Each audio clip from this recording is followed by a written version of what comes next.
When everything breaks at once, people think pain has a schedule that it announces itself before arriving, that it knocks weights, gives you a warning, but the truth, it just comes like a storm you didn't predict, like an update you didn't approve, like a weight you didn't train to carry. For me, it all started on a Tuesday. The markets were crashing. Our Falcon launch had just failed again, burned up on re-entry, dragging years of work with it. Tesla's board was breathing down my neck. People online were laughing, memes, rumors, headlines again. And then I got the call I didn't see coming. My mother had collapsed. I stood in the hallway of a hospital, billionaire or not, with no control. Machines were breathing for her, doctors were giving timelines, and I was giving nothing, not strength, not hope, just silence. Because for all my equations, all my plans, all my speed, I hadn't planned for this. I thought I had mastered pain. I had tasted betrayal, failure, heartbreak, and public humiliation. But this was different. This was personal. Later that night, I sat alone in my car in the hospital parking lot. No cameras, no assistants, just me and a storm inside my chest that I couldn't outthink. I stared at the steering wheel for almost an hour, and I asked myself a question that broke something open in me. What if I can't fix this? Because that's what I do. I fix things, I solve, I build. But this wasn't broken code. This was a broken reality, and I didn't know where to turn. It's strange. We spend our lives building strength in things that can be measured. We train to be successful, productive, efficient, brilliant.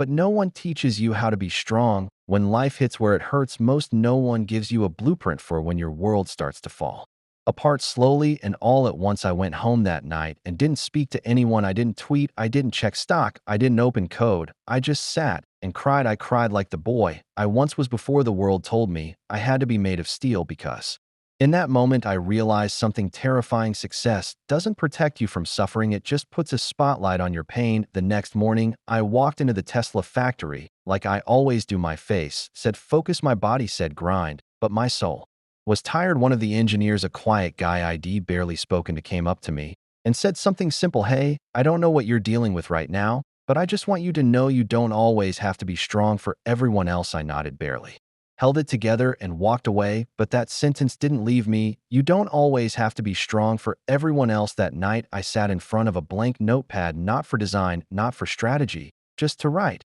And for the first time in years, I let myself feel what I had been running from: the pressure, the fear, the heartbreak, the feeling that no matter how much I built, it would never be enough to outrun what was breaking inside me. And you know what I realized? Strength isn't pretending. Your unbreakable strength is showing up anyway, even when you're shattered. I remembered something my mom used to say when I was little: when your hands shake, hold on tighter, not to the problem, not to the pain, but to your purpose. I'd forgotten that. Forgotten that the greatest engines don't run on ego, they run on meaning. That night, I wrote 3 words at the top of that notepad, words that would become my anchor for the days ahead. Still, I rise, not because I'm fearless, but because I refuse to let the darkness when the hard times in life won't wait for permission. But maybe they're not just here to break you. Maybe they're here to rebuild you stronger, deeper, and more awake than ever before. And that's what I chose to believe, even when I had nothing left. But the belief itself here is part of the story, finding strength in the hard times of life. Elon, this part goes deeper into the silent battles, the invisible wounds, and the kind of strength that only comes from falling hard and getting back up anyway. What steel can't fix. It's easy to build walls. I built them in my mind long before I ever built them in a factory. Walls made of logic, of sarcasm, of long hours, and little sleep, of pretending I didn't care when something broke. But life has a way of testing what your walls are really made of. And it turns out no matter how smart you are, how rich, how powerful, some things still break through. After my mother's collapse, I tried to return to normal meetings, design reviews, AI strategy sessions. I smiled, I nodded, I made decisions. But inside, I was fighting a war no one could see. Every time I looked at a spreadsheet, I saw hospital monitors. Every time someone said, we're behind schedule, I wanted to scream. Time doesn't wait, not for rockets, not for people, not for anything. But I didn't scream. I swallowed it. I wore it like armor. Then one night around, I wandered back into the garage. The original Tesla prototype was sitting there, recovered in dust, silent, still, forgotten. And I stood in front of it and asked myself something that no algorithm could answer. What am I really chasing? Legacy, victory, escape? Because somewhere along the way, I had started sprinting without knowing where I was going. I had turned life into a launch pad, always building, always blasting off. But now, grounded by grief and exhaustion, I realized I never learned how to land. A few days later, I got a call. My mom had opened her eyes. She was weak, confused, but she was fighting. The nurse said something that felt small: but shattered me. She asked if you were okay, not how's the company, not what's the stock, just me. Even with tubes in her arms, barely conscious she was thinking about me. And I realized something brutal. The people who love you don't care what you build, they care that you don't fall apart. And I was falling quietly, efficiently that night. I did something I hadn't done in a long time. I left my phone in the other room. I sat on the floor, cross-legged, alone. No noise, no tweets, no screens, just silence. And I finally asked the question that had been building for years: what is strength really? Because I used to think it was pushing through the pain, grinding harder, proving everyone wrong. But now I wasn't sure. Maybe strength was admitting I'm not okay right now. I thought about my father, about how he taught me never to cry, how he called emotions a weakness, how he'd look at me with disappointment when I showed softness. And I realized he was wrong. Real strength is not the absence of pain, it's the courage to face it. It's looking at the darkness and saying, you don't get to decide who I become. The next morning, I changed something, not in the company, not in the code.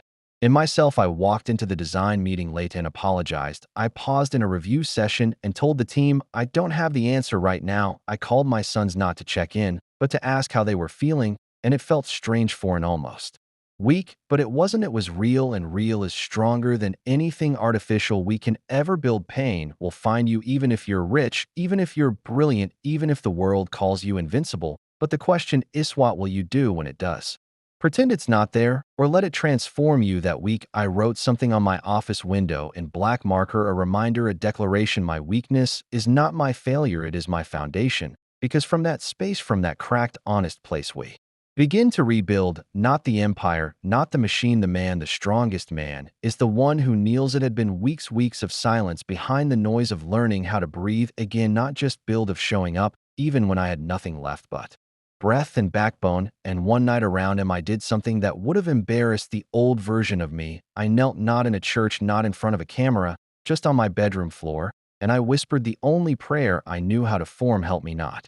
Help me succeed, not help me win, just help me live. Because hey, race, the truth no one tells you when you're chasing dreams: if you don't protect your soul, your success will devour it. I used to think kneeling was a sign of weakness, but now I understand.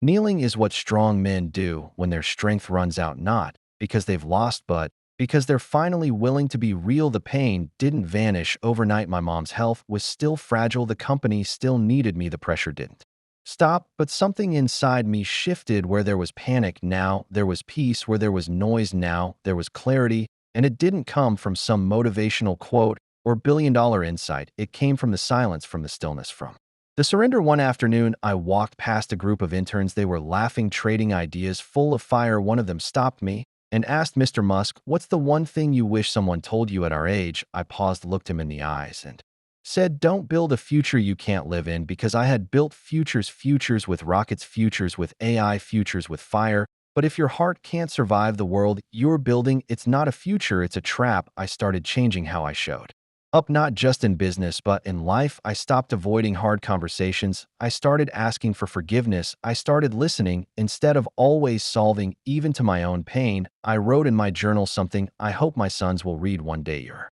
strength is not in how loud you roar, it's in how quietly you rise. After everything in you has been shattered, you don't find strength in the spotlight, you find it when you're alone, face down, voice cracking, no applause. That's where your real power begins, not when the world sees you, but when you finally see yourself unmasked, wounded, and still willing to rise again. So if you're reading this or watching this and life is breaking, you know this: you're not alone, you're not weak, you're not done.